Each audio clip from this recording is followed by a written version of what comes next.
Hello everybody and welcome to an edition of The Mayor and I with me, Lindsay Khan, and parliamentary candidate Nick Buckley MBE. Hello Nick, welcome to The Mayor and I. And in these podcasts we cover various events, but obviously in the run-up to today's the 4th of June by the way, and we're in the run-up to the election on the 4th of July. Independence Day. Yeah, that's a good logo. I stole that. Yes, I didn't come up with that. Independence Day, and please, if you're voting in Oldham, East and Saddleworth, which is the constituency that Nick is standing in, vote for Nick Buckley on Independence Day, the 4th of July. Yep. So there's a lot happening, Nick, at the moment. There is. In the news, loads of stuff happening. So much so, I don't even really have to search for subjects. They jump out at me on a almost daily basis. And there's quite a few things have happened this week that I'd like to talk to you about. And I think some impact directly on you as well. So I think it might be germane to talk about them. But I'd like to start in America first, if you don't mind, with a trial that took place. And I think the verdict was on Tuesday or Monday, I can't remember. And it was a trial of Donald Trump, the presidential candidate in America.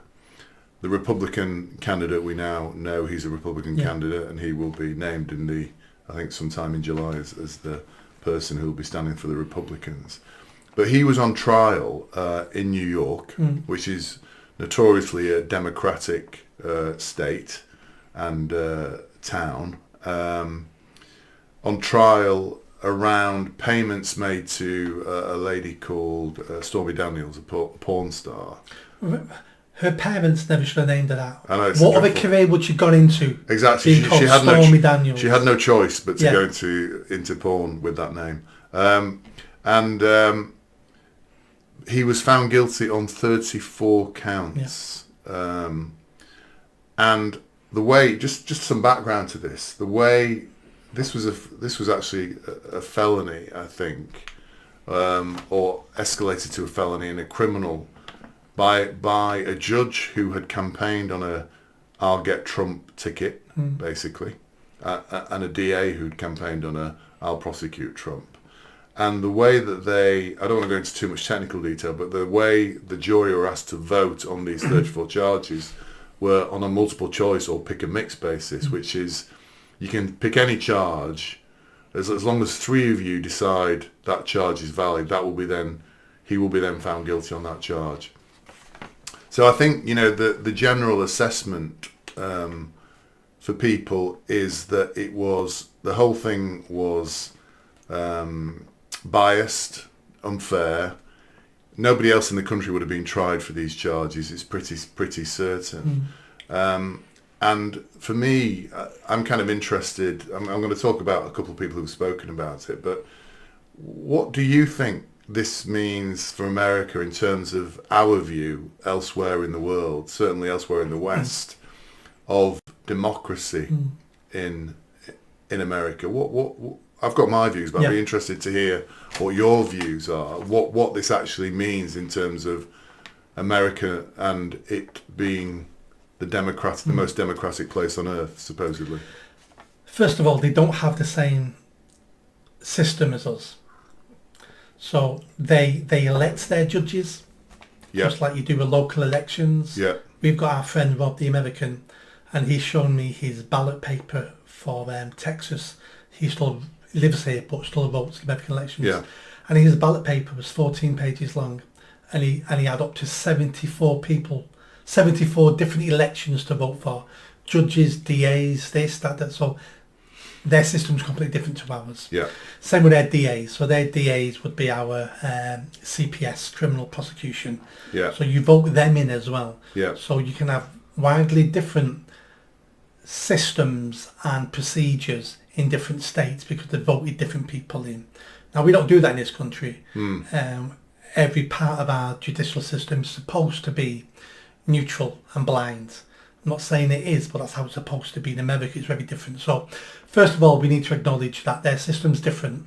And because it's different, we find it a bit crazy. It looks even worse to us because it's different. Now, taking that into account, it's been a stitch up since day one for Donald Trump. Since the day he got the nomination 8 years ago to stand the first time round, up to him getting the nomination, he was a joke. The press loved him, everyone loved him. He was making the hustings exciting, and he was driving up everyone's viewing figures of political stuff because no one viewed these things. But once he got the nomination, lots of people went, we can't control him. And then everybody went after him, and they've been after him now for 8 years. And they finally got him into a court, and they finally got a prosecution on him now. We have people in New York. We had 5 illegal immigrants in New York who beat the shit out of some New York police officers in the street. And they ended up plea bargaining, didn't do a day in jail, and got a slap on the wrist. And I'm not saying I understand the Donald Trump case, because I don't. It's very complicated. It's to do with money and who knew what when this money was given. I don't understand it all myself. But the serious crime in New York, and this really does look like a political coup d'etat on him. But I think it's all going to backfire. I think everybody can see. I don't think there's anything Trump could do. As in, if Trump cured cancer tomorrow, you either still like him or you still hate him. If Trump tomorrow murdered his wife, you would still love Trump or you would still hate Trump. There's no changing on Trump. So, but I think this is, if this was happening in another country, all these NGOs would be involved, saying, look at this banana republic, look at the persecution of this democratically elected person who's going to be president or prime minister. There'd be outcry, but there isn't, because it's Trump. Hence, that's why we have the terminology Trump derangement syndrome. Yes. Because when it comes to Trump, anything goes. Yeah. And people will sell their soul to the devil to damage Trump. Yes. And he's the only person I can think of in the world at the moment who creates that sort of atmosphere.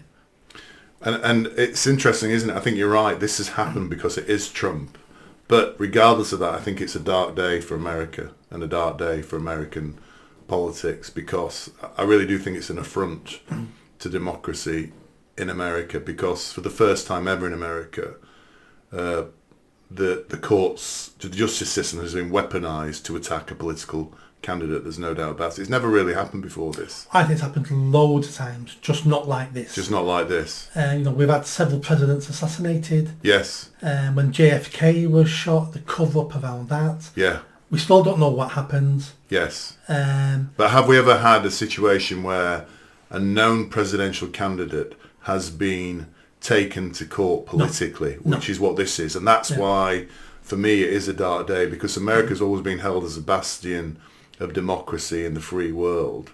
And I think you're right, it now looks like a banana republic, where they're putting a serious candidate on trial. I mean, my thought is that if Biden was half the man he should be, what he should have said is, this trial is not going to happen.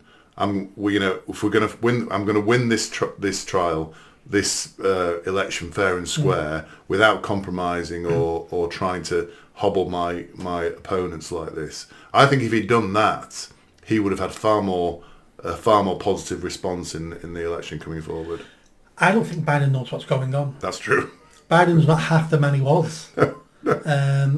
Biden now is a puppet, an empty vessel puppet, who gets pushed onto stage, who can't then get himself off the stage, who doesn't know where to go. Yeah.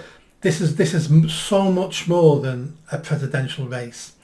This is about who runs America, and the multinationals, the conglomerates, the people pulling strings, the billionaires, have all decided, and they have done for 100 years, we know who runs America, and it's us. Yeah. We will let presidents pretend to run America as long as we agree with what they're trying to do. Yeah.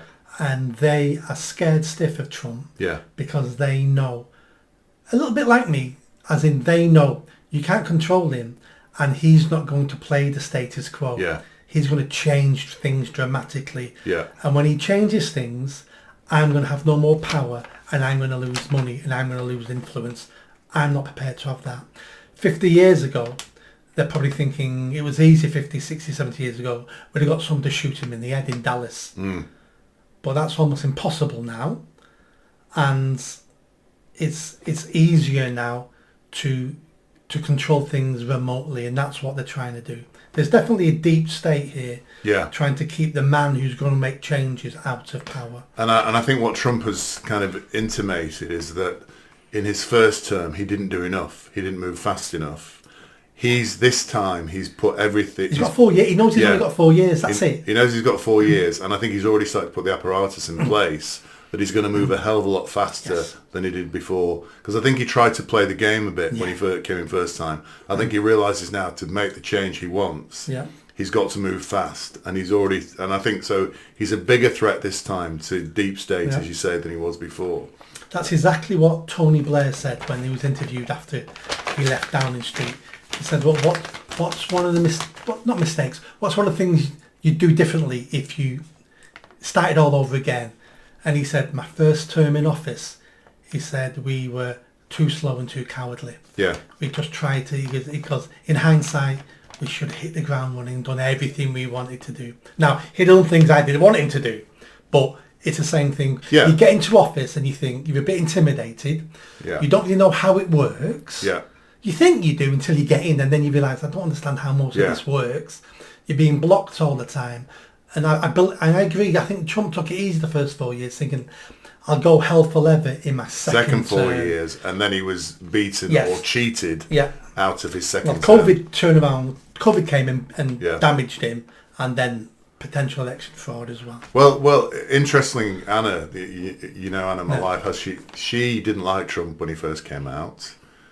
She's now reached the point, because of everything we're becoming more and more aware of, she actually now believes that he was cheated out of his second term. She believes there was election fraud. Whereas I think if you go back 8 years, asked her about Trump and everything else, she would have a completely different view. But now she starts, and even I'm not quite sure I believe that, but she's quite adamant now that she reads more stuff than I do about this, but she believes he was cheated out of that second term, and that's an interesting point. So he was getting ready for his second term to do what he wanted, but he was cheated.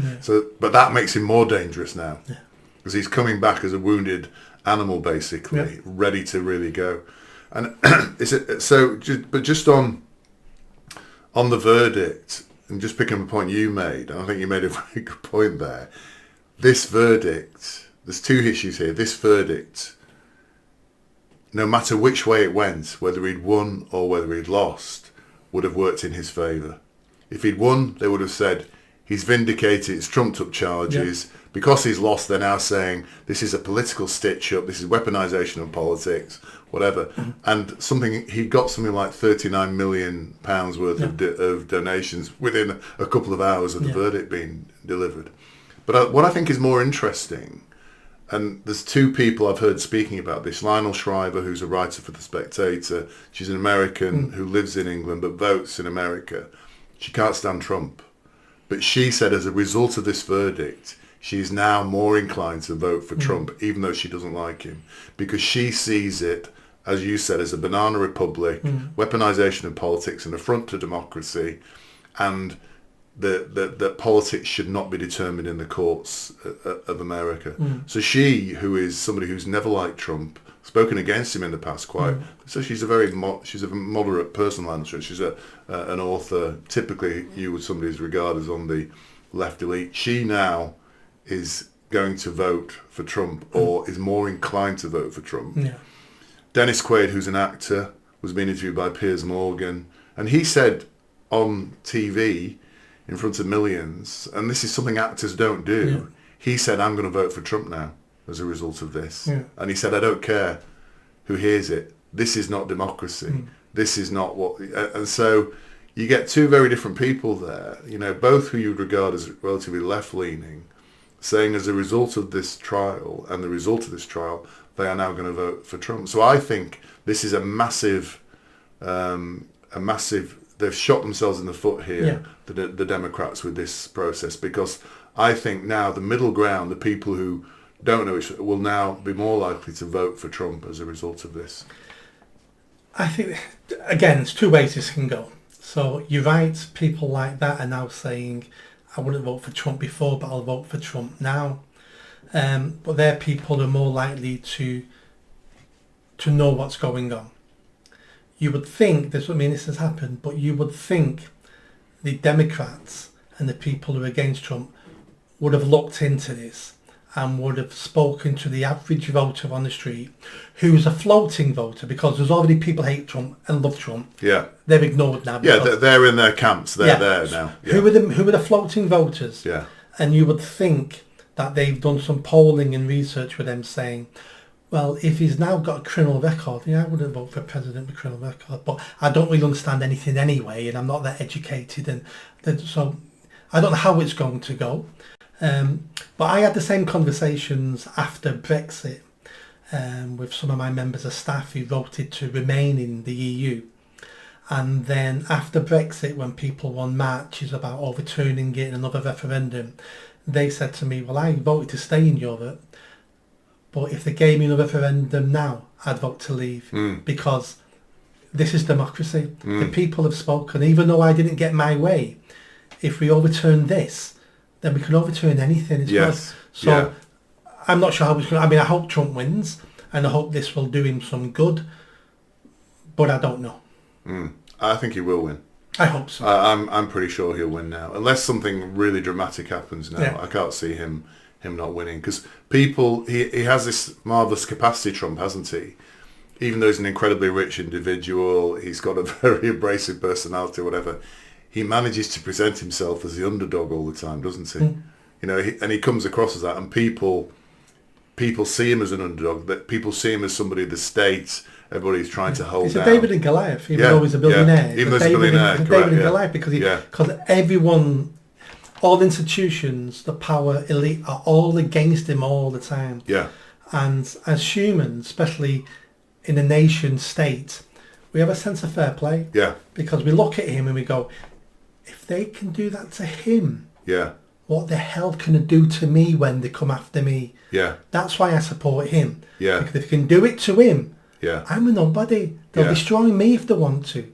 So there's lots of things that are wrapped up into this. Yeah. I think it's absolutely fascinating, and it's a highly unusual thing that's happening in America, and it's really fascinating to watch and listen to. I think we're kind of privileged to be seeing this, actually. Just going on to the assassination thing, what was interesting to me, and I'm just now nervous because what the elite does, we've talked about this before, about this foreshadowing thing, like at the Oscars where that guy came on naked or whatever. The elite, when they foreshadow things that they want to be acceptable, like paedophilia and all that sort of stuff. But right after that case went out, Tucker Carlson, who is a supporter of Trump, and he I don't like to use the expression right wing anymore, but he's more of a populist. Yeah. He said Trump will now definitely win the election unless he's assassinated. And then I heard a couple of other commentators mention assassination. Now I've never heard that around Trump before, and what's now making me nervous, when these things start to be spoken about, they tend to actuate and become a reality, don't they, for whatever reason. But I just wonder why suddenly they started talking about that. I don't know if you've seen that. I've not seen that, but that doesn't surprise me, because these people, the dark state running America and running the world, what's one life to them? Yeah. We're losing tens of thousands of lives in Ukraine. Yeah. And they cause that war. Yeah. So would one life matter? They've already done before with JFK. Yeah. I'm not saying, I don't know if any of this is true or whatever, but it wouldn't surprise me, and I'm sure Trump's taking all the necessary precautions. I hope so. Because if they think they can't beat him and they want him gone, there's only one solution to this. Yeah. But I've never heard it mentioned before until after this verdict, which I thought was, whoa, that's kind of scary. I think their next gameplay will be, we've got the conviction, we now need jail time. Yeah. And then once he's in jail, we then can petition and we can look at making sure no president who's done jail time can stand for election. Yeah. Well, they can't because they'd have to change the constitution. Yeah. They'd have to change the constitution. But so I think the problem they've got now is, I think he is going to be sentenced in July, which is again is a really quick sentencing. Most political commentators have said it's unlikely somebody who has no previous criminal record of his age would be jailed for this. But I wouldn't be surprised if that happened. Yeah. But I think if that happens, I think the chances of him winning increase even more then, don't they? Because he's going to be in a prison cell campaigning. If he comes out alive. If he comes out alive. Look at Jeffrey Epstein. Yeah. Yeah. If he comes out alive. You've got no security around you in jail. No. But surely, former president, they'd have to have security. A former president has a security detail, don't they? I think they would have to. Yeah, you get it for life, but you're in jail. Yeah. How would that work? It's never been done before. It'd be in isolation. Yeah. You're not your bodyguards with you. If they're going to try and kill him, then get him in jail first. Flipping heck, that's rather dark. You use the term Trump derangement syndrome, TDS it's called. I think there's also a new term in the UK now, FDS, Farage derangement syndrome. Yeah. And Nigel Farage, who today, by the way, had a milkshake thrown over him by somebody who's got FDS, Farage derangement syndrome. A young white woman. Yeah. But the media will laugh at this. Yeah. Because it's a milkshake.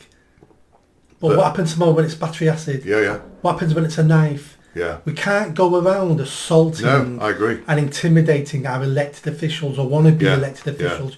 You beat him at the ballot box. Yeah. Because we've already had, with Joe Cox was murdered 10 years ago. Yeah. Then we had the Tory guy who was stabbed to death in his office. We can't go around killing people and assaulting people. Correct. We've got Tory MPs who are standing down and saying, some of them just leave because they're not going to lose a seat, but some are standing down and saying, it's because of threats of violence, I'm scared for my family and stuff like that. We've got people turning up at MPs' homes with banners and screaming and shouting and the children inside. We need some new, I don't want to pass new laws, but every now and again we need new laws. Yeah, we need to protect our elected officials, you're right. Otherwise we don't have a democracy. It means the bullies win. And whoever is willing to use the most violence wins. Yes. And that's not a way to run a society. So this person who did this to Farage needs the book thrown at him. They have been arrested, I understand. But they need that, once in court, they need the book thrown at him. It should be more than just what the class as a minor assault. Yeah. It needs to be. It should be like threatening political intimidation. Yeah. It needs to ratchet up. Threatened violence or whatever. I'm sure the terminology. Yeah, but you say that, Nick, but who's going to insist on that? No, because it's Farage.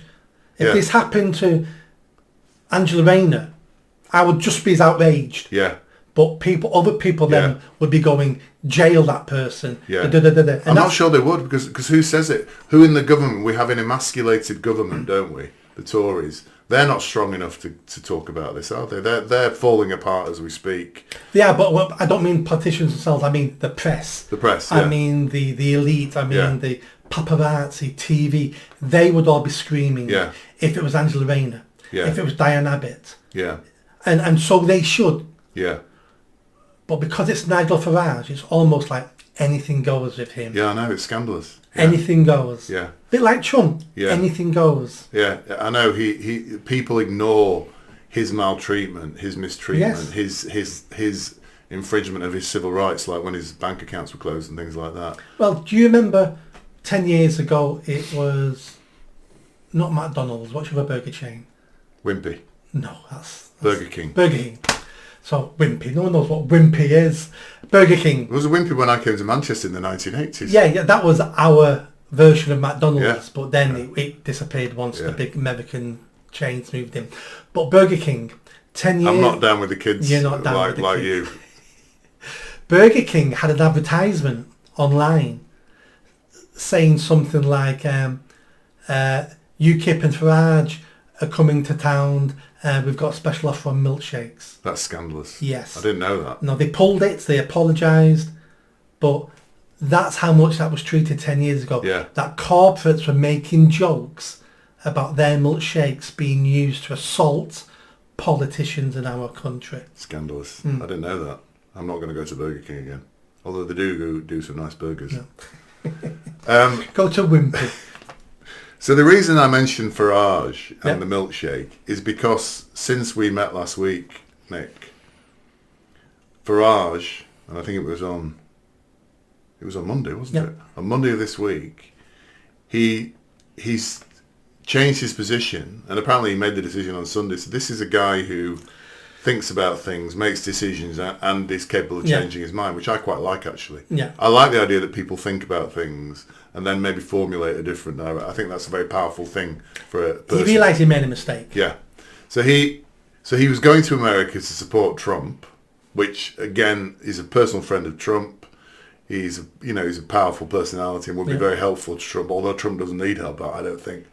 And so he said, I'm not standing in the election. I'll carry on as the chairman of the Reform Party. Suddenly, Monday, he takes over from Richard Tice, which is just, again, shows the kind of level of kind of, not brutality, but seriousness and ruthlessness that you need in a leader, in my view. So he rang Tice up on the Monday, after he'd rung a load of other people, apparently, and said, Richard, I'm taking back over the party as the leader of the party. And then Tice had to say, we've been discussing it for 3 weeks and I'm really glad he's back. So Tice is kind of, I actually think it's a good thing because he's far more charismatic than Tice, and there's no doubt about it. He's now going to stand as an MP for Clacton, and I think he will win this time. He's stood 8 times before, but he's never won before. But Clacton famously has had a UKIP MP before, so I think he will win this time. And he has rejuvenated the Reform Party and the Reform campaign. So I think there's a couple of questions on this about you, but before we get to that, what do you think this will mean in terms of the campaign, and how many seats do you think Reform will win as a result of this intervention by Farage, this change? Because Anna, my wife, texted me. I was working. She texted me. She said Farage is standing as MP. She texted me and she said, I'm voting. She's going to kill me for this if it gets out, by the way.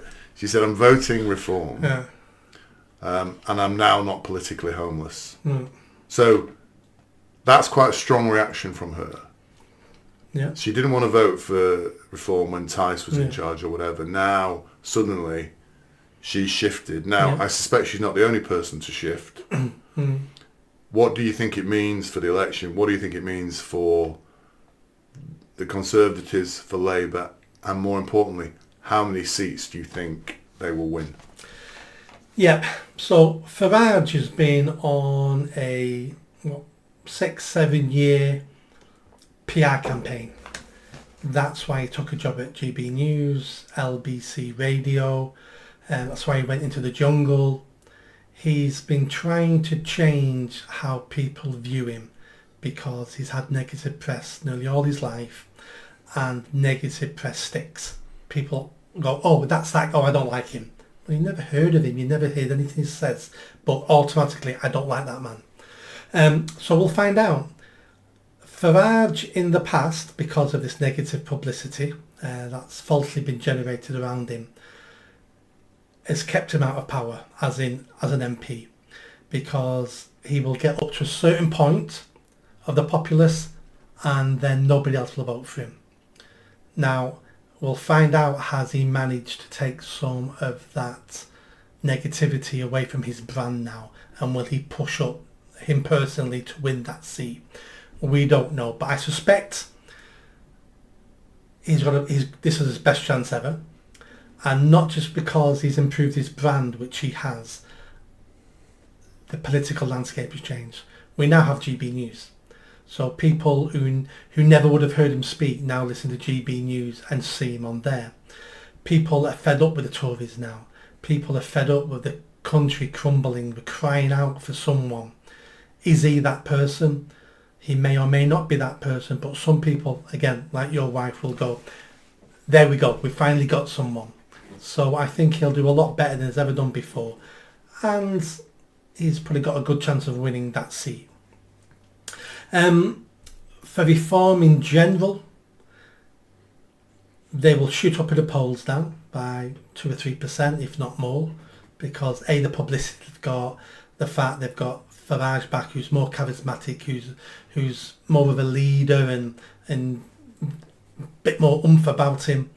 I'm sure Richard Tice didn't want to stand down as leader. Of course he did. I'm pretty sure of that. But Nigel Farage would have made sure this, it would have made him off, he couldn't refuse. There would have been a horse's head under his pillow or something. Yeah. Will Reform win seats across the country? There's a possibility they can win one or two. His seat, Lee Anderson's seat maybe, and some other, one or two others. If a successful election for them in 4 weeks' time will be to win any seats. If they get 1 seat or 2 seats, that's a very successful election for them. Because then they're in Parliament, they can grow their brand, they'll be on TV more, and they can grow from there. It's very hard getting your first one. So we'll see about that.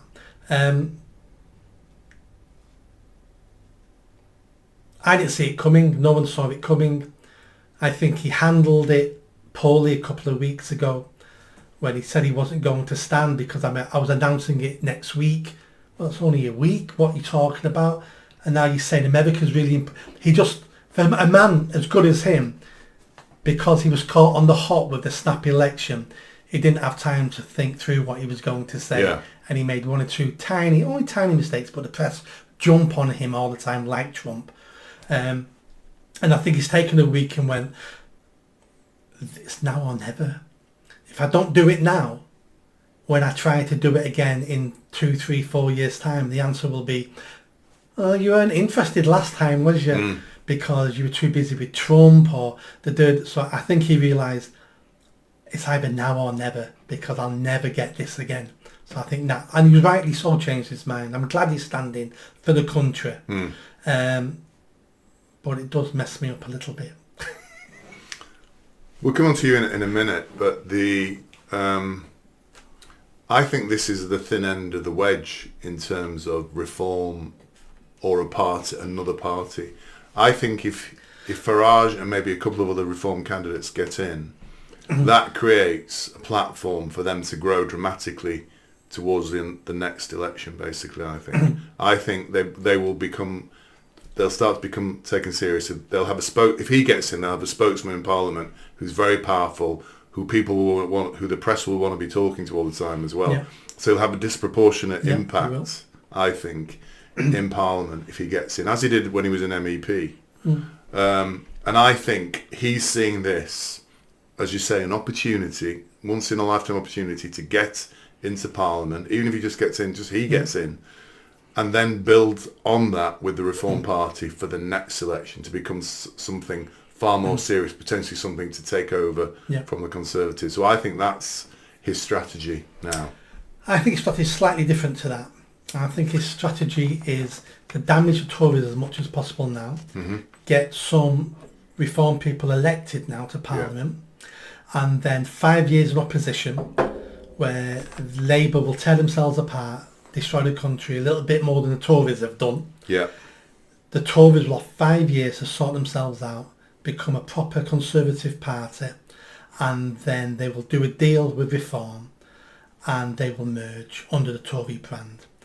Farage will be given a safe seat and a prominent position if they're in government, so will 1 or 2 of the other major Reform people, and they will end up joining and being Tories. Because he said that, hasn't he? He said he wants to take over the Tory party. Yeah. Yeah. If we talk about you now, and I think I knew the question I was going to ask, but then I've just remembered something. Who is currently standing in Oldham East for the parliamentary candidates? So at the moment we have the sitting Labour MP. Yeah.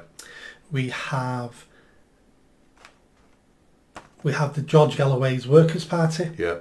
Who, there's an article out today, she's been convicted of mortgage fraud and was a magistrate and had to step down because she told nobody she'd been convicted. So that's what she's like. Right. I believe there is basically a paper candidate Tory. So a paper candidate is someone who stands on behalf of a party, but basically does no campaigning, knows they're not going to win. They just want their name on the ballot paper, but they've got no intentions of campaigning. There's a Lib Dem who announced months ago. Yeah. There's another independent who stands local elections and in the general elections, but doesn't do anything. And there's me, no Reform candidate at the moment. Right. But I have been told that there is a candidate and already been chosen, just not been announced yet. So before that happens, the question I was going to ask is, would you consider now, given Farage stepping back into the Reform candidate, to stand on behalf of the Reform Party? I couldn't join Reform and stand for them. That would be... Why not? That would be me going against everything I've been saying for the last 18 months. For me to jump on board a political party. Well, I don't think it does. I don't think it does. I think it would. I don't think it does, because I think standing as an independent for the mayor is understandable, and I totally agree with it. In terms of getting into Parliament and making a difference, I think the Reform Party has enough views that echo your own for you to do that. And so when I heard this, my immediate thought was, if Nick stands for the Reform Party in Oldham East, there's now a chance he could win. That's what I thought. But if you're saying they've already said, you have connections in the Reform I know Party. people in there in the party, and so there's someone already been picked. Yeah. They're going to do announcements in different areas. Right. Okay. So Farage will probably turn up to announce their candidate. Yeah. The only way I'd work with Reform in this parliamentary election would be if, as an independent, supported by Reform, and if elected, I would work with Reform in Parliament. Right. That would be the only way. Because I think what you're saying to me now is, if Reform are indeed standing there, for the very reasons you outlined in our last podcast, why you think you might win, I think there's a reason why Reform could win now in that. I don't think Reform could win. I don't think Reform could win there. From looking at the stats and who stands, they can't win. So it's a heavily Labour seat. And it's only marginal Labour, isn't it? Didn't they only win by? That was the entire point you told me last time. Yeah. But at that point, that was at the peak of Tory, Boris Johnson, Brexit done, and even then, Labour still won. Yeah. Tories now have collapsed. So to win, I don't think Reform can win. I don't think Reform can win in many seats across the country. Reform will heavily damage the Tories and help elect Labour MPs, which in itself is not a bad thing, because the Tories are just as bad as Labour. So it doesn't matter which of the main parties we get. It doesn't matter. But we've got to punish the Tories if we ever want them to change. Yeah. So they have to be punished. Yeah. That means we get a Labour government. Well, so be it.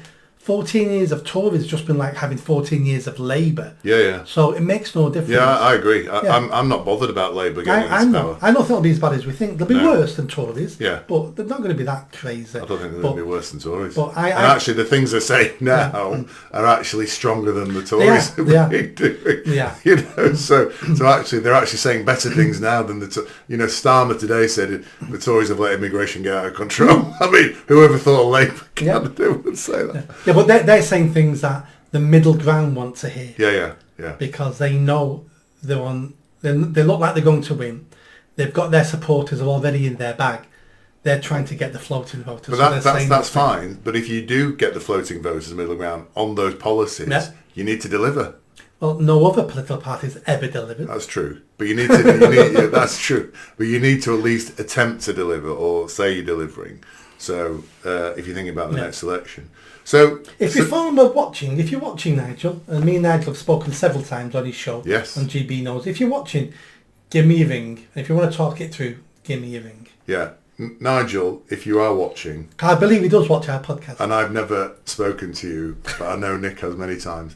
I think Nick would be a great Reform candidate. And I think that you'd have a good chance of winning in Oldham. You've already got a following in Oldham. No. And I think I don't know.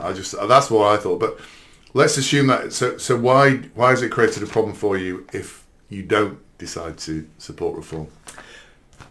I'd already anticipated, because I found out that there's going to be a reform candidate anyway, but it would be basically a paper candidate. So nobody. This sounds like I'm blowing on to no one at my level with my experience and stuff like that. So it'd be a candidate. You'd be voting for the party, not the candidate. Yeah. Where as an independent, you vote for me. Yeah. But now Nigel is back, and now he's created this atmosphere of we can do this, and he'll be campaigning through the country. And he's mentioned Oldham today. Yes, he will be generating a lot more interest in Oldham East and Saddleworth. So I would imagine the vote for reform will naturally increase now in that area. How much it increases, I don't know. 1 or 2%, 5%, I don't know, but it will increase. And all the increases for reform come out of my bag. Is your bag the Conservative bag then? My bag is a mixture. So I attract disenfranchised Tories who are basically reform voters as well. Yeah. So sick of the Tories. I attract old-fashioned Labour voters, as in I'm made for the working man, but look at all the crap Labour want to do. I'm not into any of that.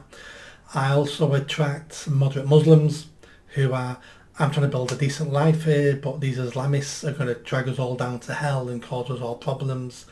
And they're sort of my three camps. I see. So the reform will drain certainly some of that from... They will drain some of the disillusioned Tories who go, fine, look, reform are doing well, Farage is there, we're trying to keep the socialists and the Islamists out of Oldham East. I'm going to vote for them. And again, name recognition. On the telly all the time, on the telly, in the press, on the telly, in the press. Reform, reform, reform, reform, reform. No one hears of Nick Buckley anymore now. Yeah. So I kind of go back to my original point, which is my question is, would you think of standing for reform? For me, it would feel like I've sold out. It would feel like I've looked around and went, oh, if I jumped to reform now, I would have a better bet. I could have been with reform 3 years ago. When you stood the first time as mayor, who were you standing for? Reform then? UK. It was Reform. So you have a history with them. Yeah, I'm very friendly. I generally don't think there would be anybody would see you as betraying anything there. You've already got a history with them. I would see it myself. Yes. I would see myself as being one of those politicians who, at the drop of a hat, will jump to a party, will do things just to get elected. How can I save this country?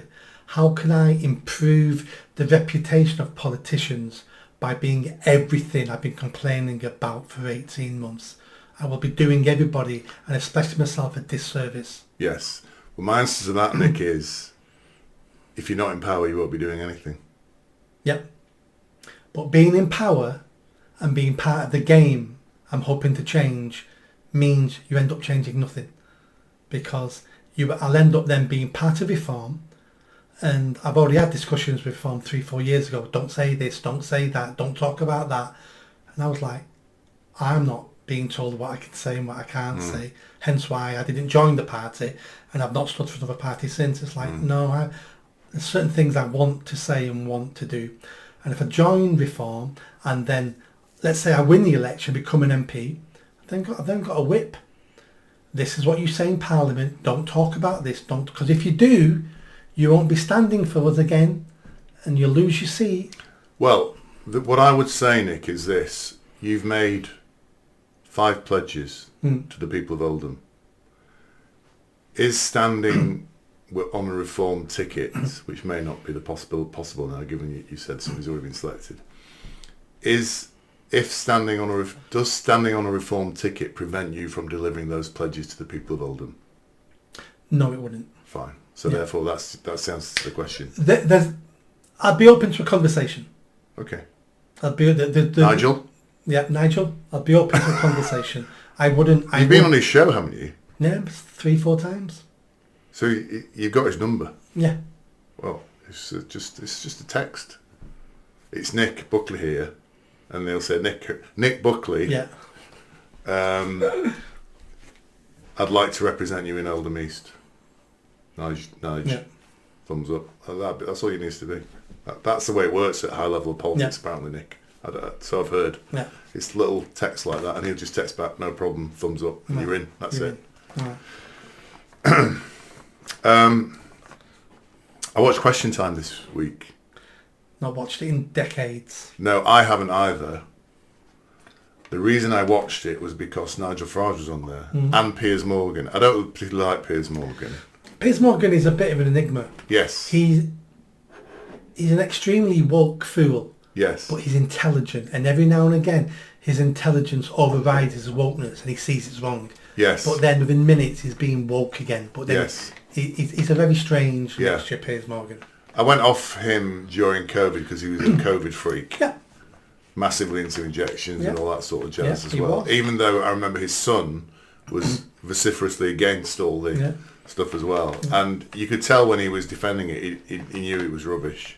Yeah. Because I think you're right, he is a bright guy, there's no doubt about it. He is. And he's very incisive comments as well. Have you seen him talking to Ben Shapiro about gun ownership in America? No. Is it interesting? He made himself a fool there. Did he? So, here's a Brit living in America who doesn't understand gun culture, doesn't understand the Second Amendment, just like we don't. And he's on his show saying we need to get rid of the Second Amendment and ban guns. And Ben Shapiro went on the show to challenge him on it and made him look like an idiot. He actually admits now, I'm sorry I talked about that, I didn't know what I was talking about. It's like, well, we all knew you didn't know what you were talking about, but his wokeness comes through sometimes. But don't you think a lot of these presenters say things that they don't particularly believe in? I told you about that time I met Benjamin Butterworth, didn't I? Did I tell you about that? And it was in a place you and I know well in London, and he came over. I think he knew somebody I was with, and he came over and said hello, and I said, "Well, I like you, but I don't necessarily agree with a lot of things you said." And he said, "I don't necessarily agree with a lot of the things I say," which I thought was quite striking when he said that. I mean, he was a nice chap, actually. Well, his job, there's several people like him, his job on GB News is to put the alternative view across to keep Ofcom quiet. Yeah. That's his job. Yeah, and he knows that's his job. Yeah. Yeah. So he comes in and says things that he may not necessarily and he tries to say it in a way that upsets people, because then you get more clicks, you get more... Yeah. So he's paid to do that. Yeah. He was quite, I mean, in real life he was actually quite engaging and quite... I'm sure he's a very nice man, yeah. Very nice man. And I think Piers Morgan is a bit like that. But what really interested me on this, and this wasn't what I tuned in for, I was interested in seeing Farage talking, and Farage was okay, but I mean, he wasn't... He's always shut down by the BBC. Anyway, the presenter of Question Time, Fiona Bruce, she's just shutting him down all the time. Let other people speak, even though other people are speaking, sort of thing. And the audience is horrific. They're all woke. They tend to be young women who say things like, "How can you, without immigrants, how can I run my... How can I get a cheap coffee without all these immigrants making it for me? Yeah. Who's going to look after little Sebastian for £4 an hour if we don't have cheap immigrants? Nigel, you're evil." So the audience is loaded with these kind of left-wing elites, woke people, and so he doesn't really get a fair hearing. I don't know why he goes on it. But then they were asking about this national service thing that Rishi's wheeled out as a pathetic kind of last-minute attempt to show and they were all doing the usual things about, yes, it'll teach young people blah blah blah and all that crap. But Piers Morgan, and I think this is about his intelligence, said something different. And he said, and I'll quote, "What about the nation's service to our 18-year-olds? What they've been through? A generation that lost the best years of their lives. They can't afford to rent, can't afford food, punitive tuition fees, and they probably won't earn more than their parents in their lifetime." And it was really, and of course it got a round of applause. But I think this is something you and I talked about before. The youth of today, I think, has had a horrific time, is treated horrifically, and have so few less opportunities than previous generations. In my opinion, it's the first time I've seen somebody actually try and stand up for them ever on mainstream television. I disagree. So I've written down here, Nick will disagree. Every generation has new problems and new benefits, and our generations now have new problems and new benefits. So first of all, for Piers Morgan to talk about losing the best years of their life due to lockdown, that he supported it, yeah. Is, well, Piers, it was down to you, mate. Because lots of people were trying to avoid this lockdown and say we don't need it. But you, with your big platform, were telling everybody we'd all die without it. So you're part of the problem here, Piers. But again, woke Piers likes to push it onto someone else's shoulders because he's just lovely. Yeah. So that's part one. It's the government's fault, not his. Yeah. Exactly. But you're right, he was part of the problem, definitely. He was. Yeah. He probably also supports mass immigration, which is why young people can't buy houses. That's all related to that. But every generation has new problems. Things are different now for the young generations coming up. Social media means the mistakes me and you made at 16, 17, 18 by being boisterous or being idiots or getting drunk today are now online. And your future employees can see that. You can be castigated for something you said in a pub now, where everything I said in a pub that was offensive, no one ever recorded. So that's got harder for young people. But opportunities, there's more opportunities now than ever before. But we're not filling those opportunities because young people don't have the self-confidence, the self-respect, the drive, the ambition, because we've mollycoddled them far too much and far too long. People like Piers, again, woke culture has killed their belief in themselves.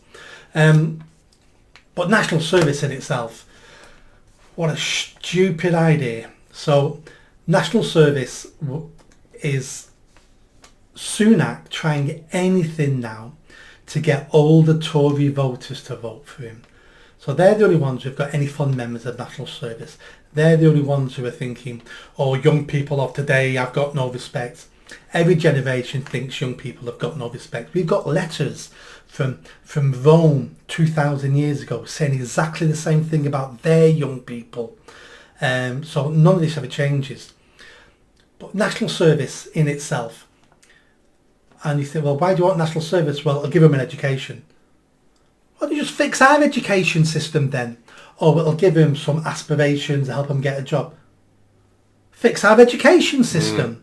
Yeah. And everything we're saying is to fix a problem that nobody wants to fix. So now we're going to create a new project that we're going to run extremely poorly, that will achieve nothing, that we're spending more money on. It's pie in the sky, and I'll tell you now, most young people won't attend. Yeah. And there's nothing you can do about it. We can't get young people to wave the Union Jack flag, and we think they're going to do national service. Half the young people in our country hate the country and want it to fall to Russia and be communist or to be Islamist or to be a woke utopia. We need to fix our education. We need to fix our parenting. We need to fix society. This is just a stupid idea by a dying Prime Minister trying to grasp a couple of old people's votes. Yeah, and I agree with that. I was more interested in Piers' sentiment, which I think was well placed, and I think I would be attracted to vote for somebody who would try to deal with the issues that the young people of today are facing. See, Piers Morgan's little diatribe there is victim culture. He's saying to young people, look how bad you've got it. We need to help you. No. What we should be saying to young people is, you still live the best time in the history of the world to be a young person. No, they definitely do, but I think it's also true that they are not going to have as good a life as their parents. I don't think that's true at all. I think that's to be seen. Well, we're already seeing it because less young people are driving, less young people have houses, own houses, more young people are in rented accommodation. There'll be certain metrics that young people will do worse than their parents, but happiness and doing well in life is a multifaceted judgment. But I can guarantee those young people will have a better life than their parents. They may never own a house unless we sort out mass immigration, but everything else, lots of other things will be better, and they'll have a better life. Because that's been the history of mankind for the last, 250 years? Yes. Well, I'm saying I think it's kind of stalling at the moment. And every generation says that. And it never happens. Maybe. I just remember back in the 80s and 90s, life seemed quite easy to me. That was you in a different age. The young people now, if you took them back to your age now in the 80s, they wouldn't know what to do because it'd be alien to them. Love it. But young people in the age they've got now that they're being raised to live in, many will be successful. Maybe not in the ways you've been successful, but they may be successful in other ways. They will still judge their lives as being successful because the history of the last 100 years shows us this. There may come a time where it doesn't, and today may be that time, but all I can judge it on at the moment is past experiences for 250 years, and all the evidence at the moment shows us they will have better lives than we have now. Eventually they won't, it may cut off, but we won't know that till it happens. I think you're a perfect reform candidate, Nick, based on your views. Talking about young people, Bill Maher, Yep. Are you aware of him? So he's quite an interesting character because he's a presenter, an American comedian who has a show, a very popular show in America, where he interviews, and he's actually very liberal in his interviewing. He interviews Republicans, Democrats. He'll give centre stage and credence to whoever he's speaking to at the time. But he does, as always, these little monologues or diatribes, as you call them. And he gave one this week, and again, this was my wife who sent this to me, and I thought it was really interesting. And he was addressing the college protesters in America who are now occupying the campuses with tents and all that stuff, and they're all going home now because it's summer, of course. And he's saying you're going back to your Goldman Sachs jobs or whatever. But a lot of them are talking about apartheid in Israel, basically, even though there is no apartheid in Israel. The Arabs have the same citizenship levels as the within and whatever. But what he said is, rather than protesting that apartheid, why don't you protest the real apartheid that millions of women in this world of ours face, basically, having to wear hijabs, unable to show their faces. In Iran, 500 people have been killed since Mahsa Amini, who's a lady. She wasn't wearing a hijab properly in Iran. She was arrested by they're called a particular type of police. The religious police or something. Yeah, they're really, They beat her to death. And they beat her to death in captivity, basically. So there have been loads of protests since then. Apparently there's 650 million women currently in the world who were married off as children. Yep. And there is still genital mutilation practice, FGM, practice, female genital mutilation practice in 30 countries around the world. All over Europe. And all over Europe. In this country. Happening in this country, even though it's illegal in this country. It's been illegal about 30 years. So what Bill Maher is saying is, if you want to protest about something, guys, if you want to pick a cause, pick a proper cause, which is the apartheid against women, and primarily what he's actually saying here is women against women within Sharia society or Islamic society, basically. Yeah. And I thought that was I agree as well, by the way, with what he's saying. I think it was a very bold thing for him to say because it is an all-out attack, really, on Islam by saying that, because it doesn't apply to anybody else, really. So I guess two questions. Are his numbers and his stats right? And do you agree with what he's saying, Nick Buckley? His numbers and his stats, Oldham East. I'll presume are right. Bill is a little strange. Again, another enigma. He's a lefty, but he's not a woke lefty. He's what you would have called 30 years ago, left wing, pink and fluffy. But he doesn't buy into any of this woke nonsense at all, and never does, and shouts about it all the time. And the far left hate him in America. They see him as a sellout. He's certainly anti the tranny stuff, isn't he? The tranny sports stuff and all that. He calls it out for what it is, basically. Yeah, he's an old-fashioned lefty. So whatever a leftist views were in the 70s, they're his views now. In fact, his views are the views that you're hoping to trap in Oldham East. The people who are lefties, but are traditional lefties, you would call them, basically. No, different lefties. The lefties I'm looking for in Oldham East are the working class lefties, which is all about fair day's work for fair day's pay. He's the lefty, as in Pink and Fluffy. All right. As in lots of things, but not what I'm aiming for in Oldham East. People like him wouldn't vote for me. Right. Because we disagree on so many stuff.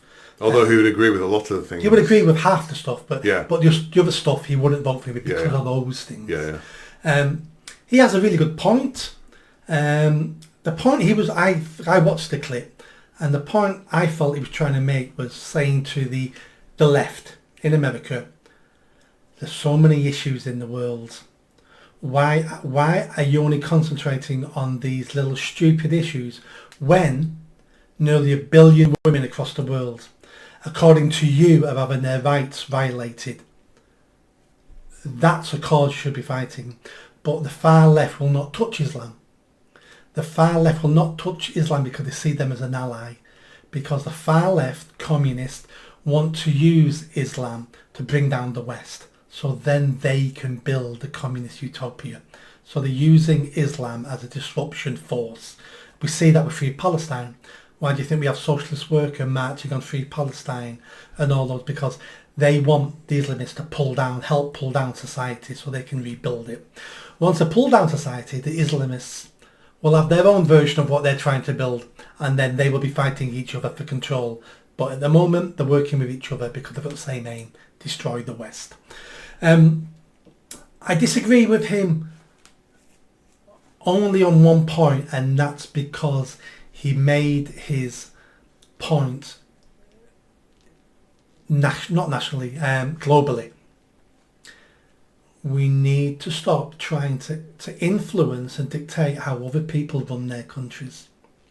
So me and you might think Sharia law is wrong. Me and you might think women shouldn't be wearing the burqa. But who are we to think that and impose that on someone else? Yeah. Because if we get rid of the burqa, then they can wear Western clothes. Then Western clothes means crop tops.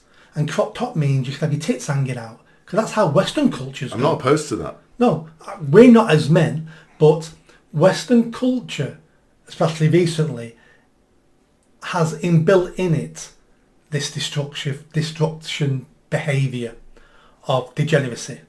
So do you think people in Iran or other parts of the world are looking at Manchester City Centre on a Saturday night going, we want our women dressed like them? Look how modest English women are.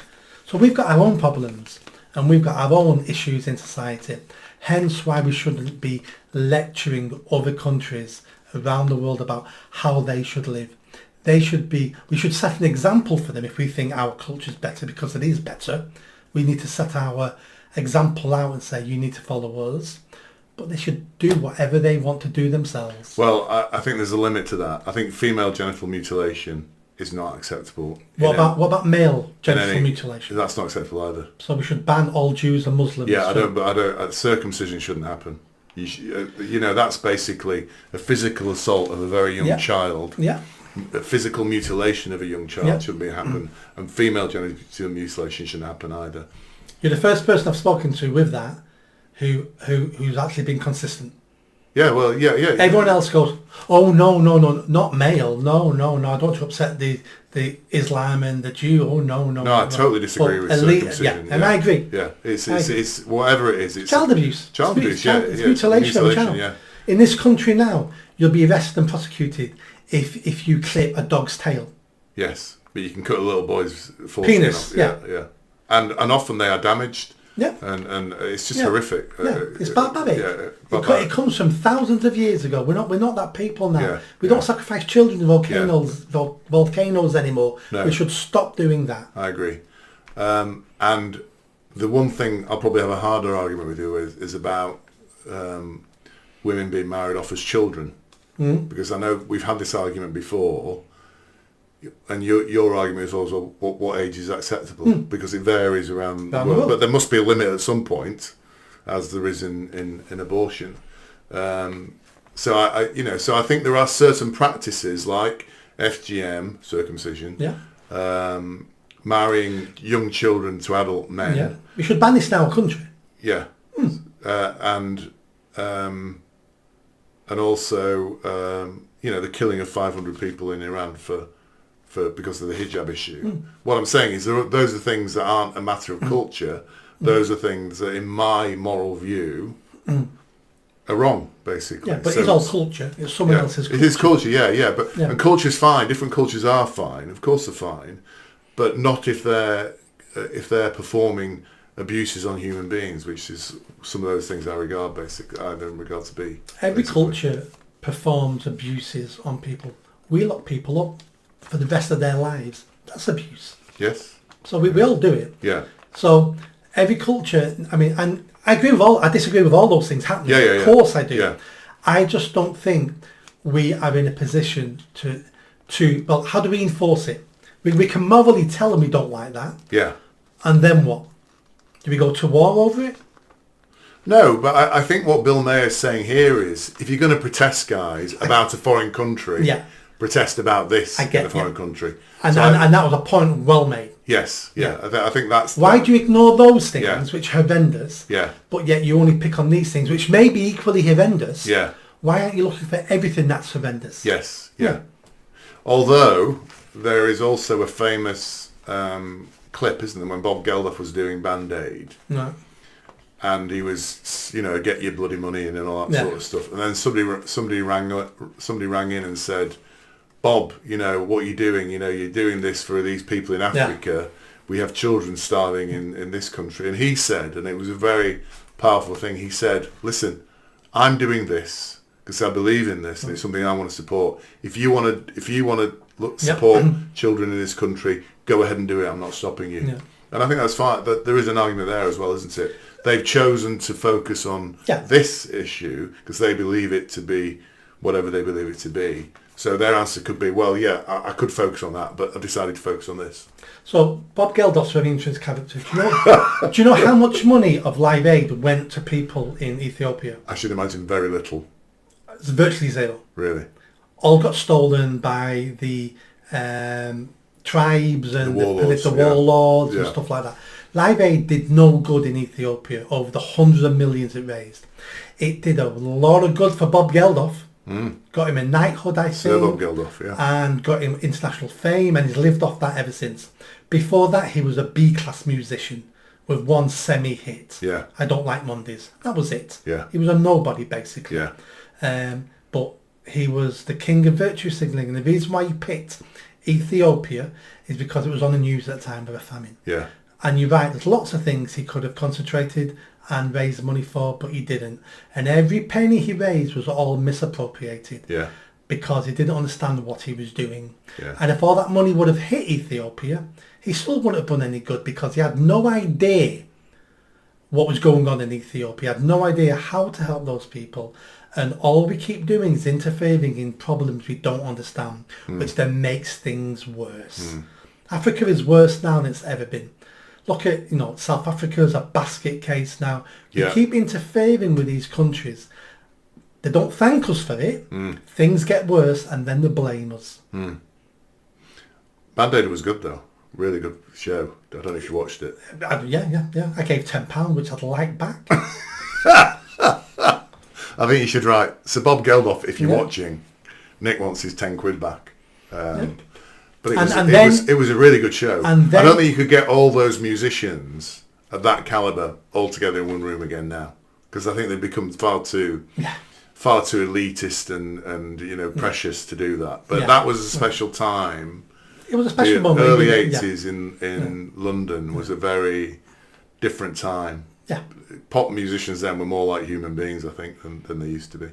Yeah, but most of them were real musicians as well. Yeah. None of them are now. But he does live a privileged life, because I was reading an article about somebody and they were somewhere and they said, Bob Geldof pops in, he was staying with Sting in his villa, and I was like, he's living this fantastic life now, Bob Geldof. On the back of, you're right, he would have been ignored with all the other sort of B-list musicians, I think, at this time. And then as an Irishman, he then tried his hardest to stop Brexit and to get a second vote. So I can't stand the man. I've clearly touched nerve with the Bob Geldof Gave reference him a here. And in the mid-80s, early 80s... 40 years later, No, it's not about 40 years later. Nick is still bitter at the about time, the tenor. I was like in my late teens. A tenner in my late teens was a Friday or a Saturday night out. I know. It's a lot of money. I think I gave a tenner. That was like a night out. And I missed out a night out to give him a tenner. That's what annoys me. Yeah. I don't want a tenner off him. I now want 80 quid because that's a night out for me now, 80 quid. I think you need to entitle this section of your podcast, Sir Bob Geldof. Yeah. I want my 10 quid back, you bastard, or something like that. Saint Bob, you're no saint. I want my tenner back now. I do. I didn't realise I touched it. I'm a complicated animal.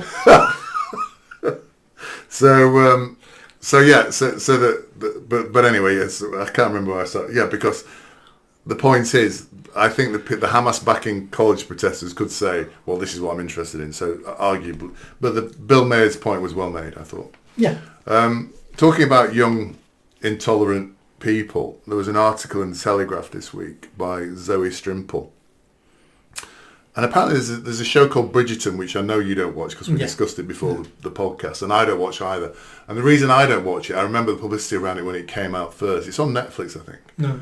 And it's a kind of Elizabethan set, Edwardian set. Yeah. So it must be period drama. Yeah, period drama, probably 19th century period drama, 18th century period drama. Yeah. Pride and Prejudice sort of. Yeah.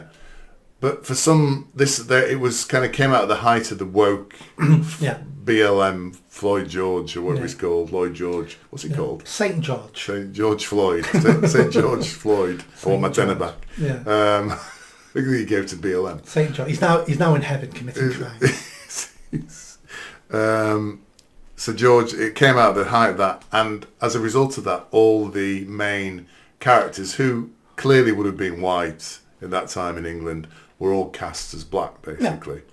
So you have this very unrealistic thing with a bunch of black people parading around in Edwardian garb at the high society in London when there would have not been a black face to be seen except maybe amongst the servants at that time. Anyway, so it's moved on to the next series, and now they've obviously got bored with the black thing now. So the by the way, I would imagine one of the best jobs to have at the moment is an agent for black actors. I would imagine if there were any niche agencies just before George Floyd that were set up trying to promote black actors in the UK, they must have boomed since the BLM thing went off, because every program now needs to have several black actors in it. So they must be doing really well, the agents. And the tanning companies are doing really well as well. Because they're over tanning. Because if you're mixed race or you're Indian descent or you're just an olive skin European, get a couple of tan sprays. Yeah, and you're more likely to get exactly. Get on. So they've got bored with the black people now. So what they're now doing is they've cast a very fat actress in one of the main roles as a romantic lead, who's meant to attract the eye of this dashing young. I've not seen this, by the way, so the listeners may write in and say I've got it completely wrong. Anyway, Zoe Strimple wrote an article saying it's scandalous. This is just unrealistic. An actress who looked like this, or a person who looked like this, would not end up catching the eye of whatever. And apparently she was deluged with hate, basically. Yeah, from the body positivity movement. Yeah, and this is a quote from her article. And yet the article spawned waves and waves of personalised abuse, including hundreds of people going through my online photos, writing how hideous I am. I am still on the receiving end of this vile torrent. I marvel at the sheer crudeness of the insults, the disgusting tone and style, swears, threats, scathing, hectoring, taunting. It takes the breath away and makes one despair about the future. For if this is what the internet generation are like, what hope? It's like they are barely human. I think what's interesting about this is, the concept here is they don't like the idea that she's saying a fat person is not appropriate for this, and it's hate. They call it hate, don't they? But yet they seem to thrive on hate themselves. Yeah. So they don't understand the hypocrisy of the attack and the hatred they've shown Zoe Strimple about her personal looks or whatever. They don't understand the hypocrisy of that against the thing they are pretending to protect. Yeah. Why can they not see what they are doing and what they're... Because it's not about that. This is about several people. So it's about nasty individuals who want to vent anger and rage, and we've always had those people in society. We just have something now called social media, so it's the same people. So she's talking about a whole generation of people being like this. No. This is 2% of the population, and who come together on times like this, and it makes them feel better because their lives are crap. It makes them feel better that I can now correct you in your life, and you're somebody, you write for the Telegraph. So if I can have a go at you and tell you you're wrong, then that must mean I'm better than you, and that makes me feel better, even though you're a writer for the Telegraph. So it's virtue signalling. It's a way of these lonely, broken, damaged people who find some self-worth and validation by telling people who are better than them, more successful than them, that they are wrong. And we do it to historical figures as well. So, whether we do it to Churchill, we do it to Gandhi. Who in their right mind thinks they're better than Gandhi? Gandhi... He wasn't that nice a character. Well, he beat... Similar to Bob Geldof.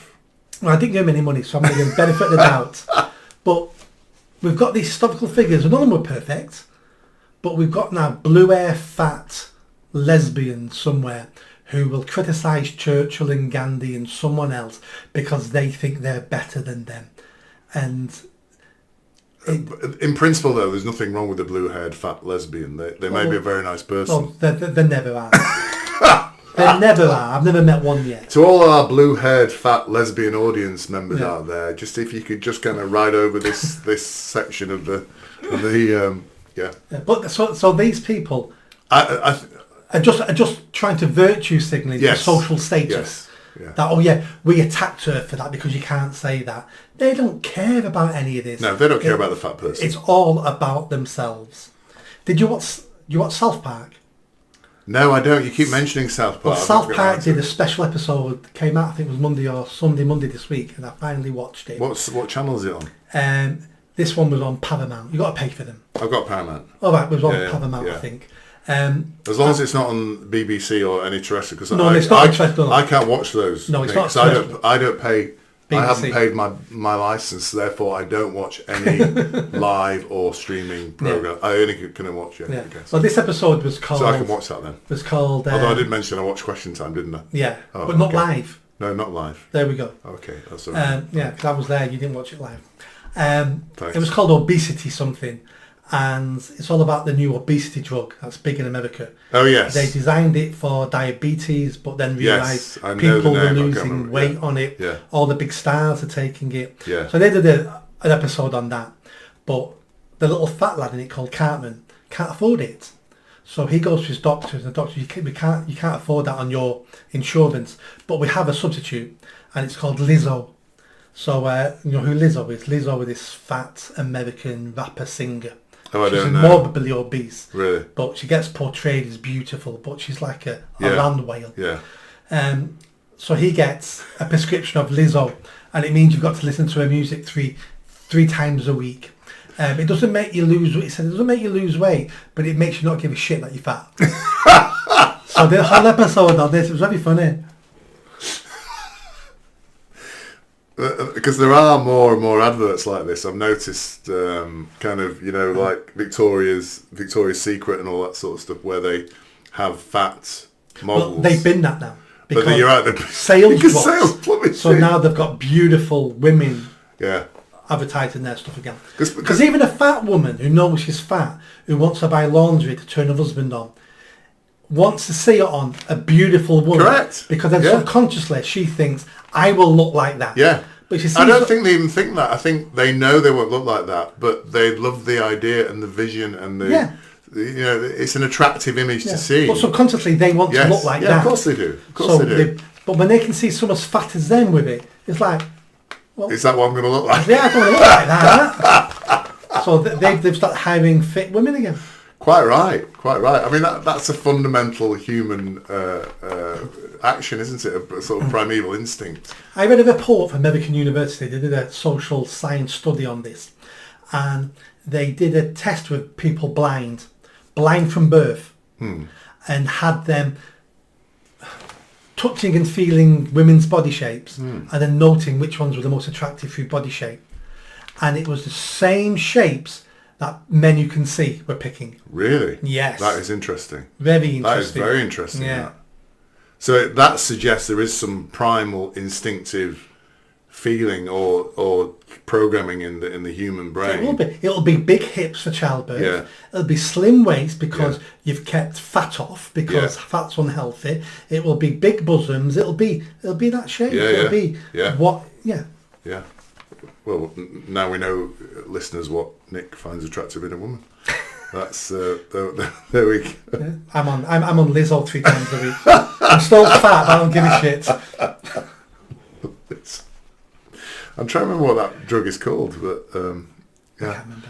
So I think you're right. I think these people don't actually care that this person is fat, but they're just interested in attacking somebody and seeing an opportunity to attack somebody who they think is important or more successful than they are, and the opportunity to bring them down.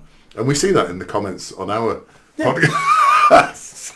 I had one today. You look. The comment today was, "You sound like a toothless baby." It made me smile. It's like a toothless baby. The point is that comment achieves absolutely nothing, does it?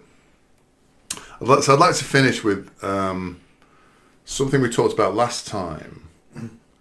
Well, sorry, no, somebody we talked about last time, who is Tommy Robinson, and you gave an insight into him last week. But what I didn't know, and if I'd known, I probably would have gone to London to join him on the march.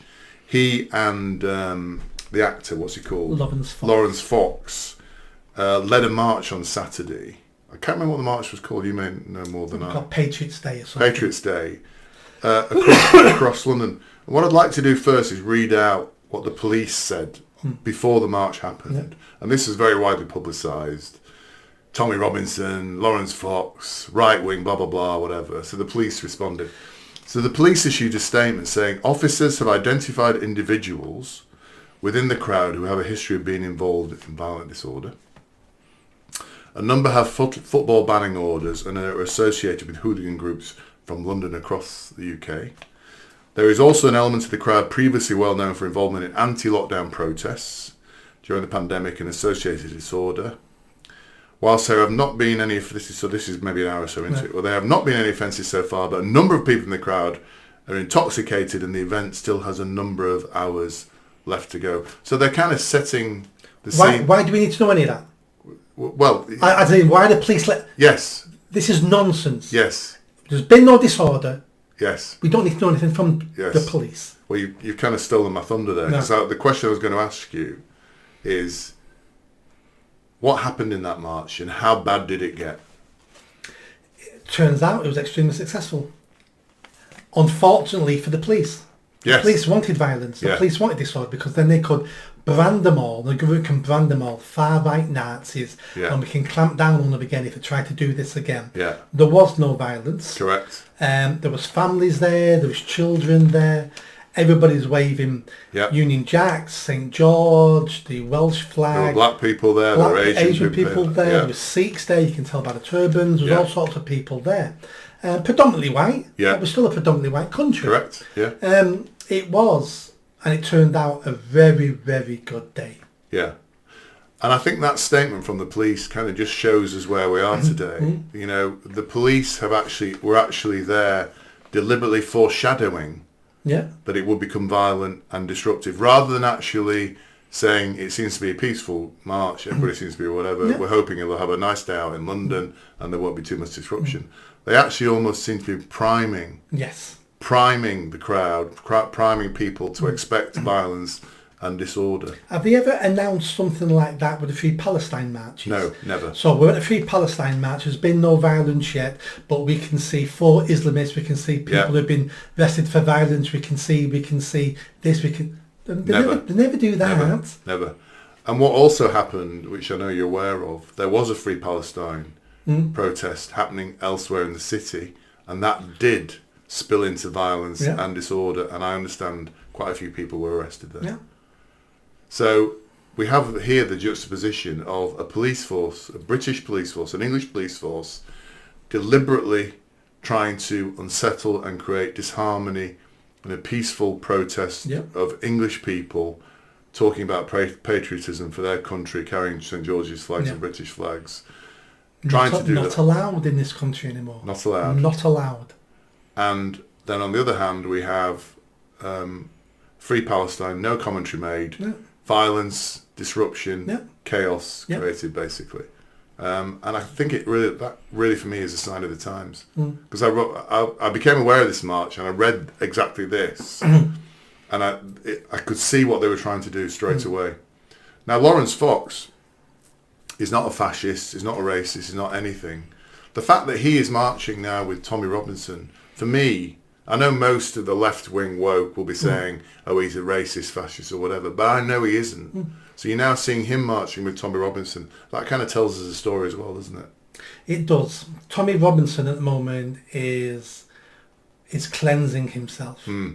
Tommy Robinson has always had the right messages, but he was the wrong messenger because of his history of, he's been arrested and prosecuted for being a football hooligan. He helped set up the EDL, which went off on a tangent. So he's the wrong messenger, but his message has always been correct. He's been warning us for years about the grooming gangs, about the attack on white patriotism. But since Elon Musk brought him back on Twitter, he's had a lot more. I mean, he's up to 1 million followers now. Really? Yeah, and you know, so he's being slowly being cleansed when more people listen to him and go, well, he's not what I thought. And the march was fantastic. Why can you not march in your own country and wave your own flag and be proud of who you are? Everyone else can be proud of who they are in this country, apart from if you're white, straight or British. Well, not even British, English. The Welsh and Scots and Irish can all be proud of themselves. Every time, I wrote an article the other day about how Englishmen need to stand up and do more. And the amount of comments I got, people go, well, I'm Scottish. And I felt like saying, well, first of all, get back to Scotland then.